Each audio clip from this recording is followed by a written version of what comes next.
BZD Sport. Vivez au rythme de la Coupe du Monde FIFA 2018 avec Tibé Kipré et Diabito. Bonjour, bienvenue à BZD Sport. La Coupe du Monde est en marche et nous venons de suivre le premier match de la France. Tout de suite, on va dire que ça n'a pas été un match facile pour les Bleus à tous les niveaux. Même si la France a fini par l'emporter 2-1 face à une équipe accrocheuse de l'Australie. Bonjour Diabito, un mot sur cette victoire française. Bonjour Tibé et bonjour à tous. La France a gagné et c'est tout. Un match difficile pour les Bleus, piégés en milieu de terrain par les Australiens, très malins dans la récupération et dans le mouvement malgré cette belle entame des Français. Des frappes de Kylian Mbappé puis Antoine Griezmann, coup franc dans les 22 mètres pour Paul Pogba, le tout annihilé par un super Ryan dans les buts australiens. Des Socceroos qui brillent par leur discipline défensive menée par Milligan et Sainsbury.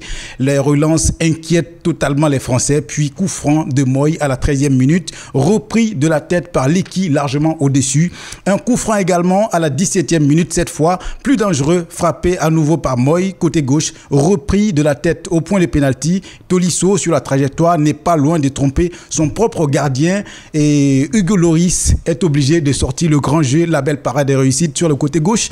La pause intervient donc sur le nul vierge de 0-0. La seconde période nous donne plus d'actions concrètes jusqu'à ce penalty à la 56e minute sur une belle sortie de balle de N'Golo Kanté. Paul Pogba lance Griezmann sur le côté gauche.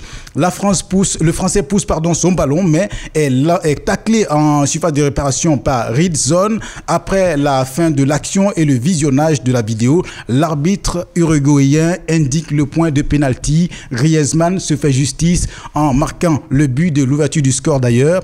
À la 61e minute, penalty également pour l'Australie, main indiscutable et volontaire d'ailleurs de Umtiti sur un coup franc de Moy et Jedinak transforme contre-pied parfait, pied droit. Ensuite, l'Australie va continuer son petit jeu à faire déjouer la France jusqu'à cette 70e minute où les trois remplacements vont intervenir. Antoine Griezmann est remplacé par Nabil Fekir quand Ousmane Dembélé cède sa place lui à Olivier Giroud.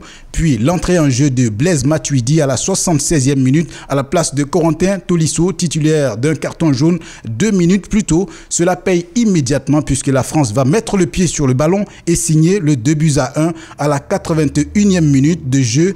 Après un relais entre Paul Pogba et Mbappé, le milieu de terrain de Manchester United qui va s'appuyer sur Olivier Giroud qui lui redonne le ballon. Paul Pogba reprend du bout du pied. Le filet va trembler puisque la balle va retomber juste derrière la ligne du but.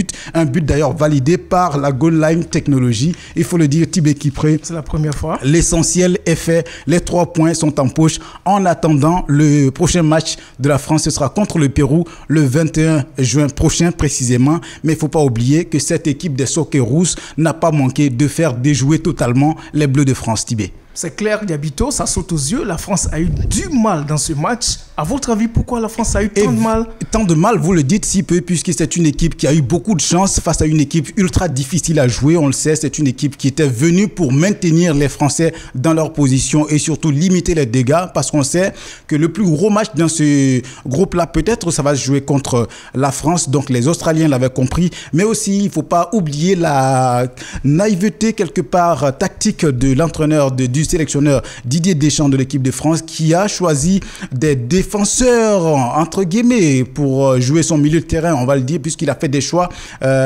sur des joueurs, c'est-à-dire Corentin Tolisso qui joue bien effectivement, mais l'équipe avait une vocation défensive. Effectivement, c'est des joueurs qui ont des vocations défensives, ultra défensives. On le voit tout de suite quand il fait ses 3 remplacements à partir de la 60e minute de jeu. Giroud qui va rentrer et Fekir qui va rentrer, des joueurs qui portent le ballon, qui remuent beaucoup, qui touchent du ballon, qui donnent du ballon et qui poussent l'adversaire à la faute. Du coup, l'entraîneur même de l'équipe de l'Australie, lui aussi a commis une petite erreur en sortant un milieu défensif qui va donc laisser de la place à Blaise Matuidi qui vient d'entrer, de donner du ballon et également Nabil Fekir qui va changer carrément le registre de la France. Ouais, du coup, clair. il y a du ballon qui arrive en attaque et on voit tout de suite que même s'il y avait encore 10 minutes de jeu dans ce match-là, peut-être que la France aurait marqué un 3e but. C'est mon avis. C'est clair, en gros, la France a gagné, mais elle a manqué de cohérence, d'organisation et d'efficacité. Et elle a eu beaucoup de chance. Trois valeurs indispensables pour un prétendant au titre quand même. Elle a eu beaucoup de chance, mais aussi il faut dire que c'est le premier match, c'est comme ça que ça se passe. Et généralement, les grosses équipes sont très attendues par les petites équipes, des petites équipes voilà, entre griffes. Hein.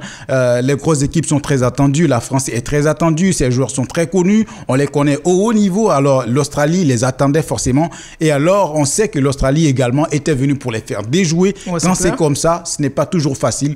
On va également féliciter cette équipe-là qui a quand même empoché les 3 points. Oui, c'est clair, c'était le plus important. Un sursaut d'orgueil pour faire plaisir à son peuple et en plus que de ce premier match qui arrive, il y a la pression du public qui est là. Clair, on sait qu'il y a un peuple qui est derrière, qu'il faut satisfaire. Thibé, je pense que cette équipe de France saura se relancer dans la compétition. Rappelez-vous, il y a eu comme ça une édition en 1998, là où la France remportait. Les débuts n'ont pas été faciles.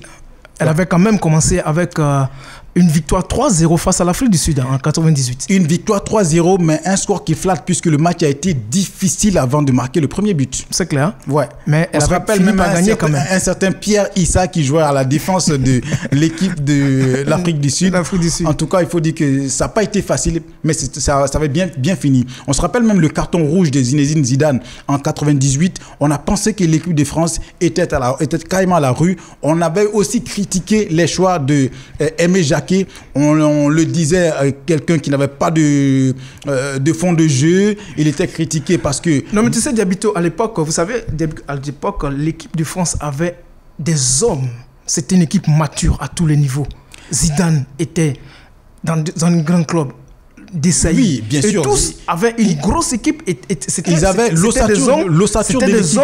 C'était des hommes matures. Attention, l'ossature de l'équipe de France à l'époque était pratiquement fait des joueurs qui évoluaient dans le championnat italien, c'est-à-dire le Calcio, qui était le meilleur championnat européen à l'époque. Voilà. Mais après, il faut dire que Zidane est devenu le Zidane, le grand leader à la suite de ce mondial.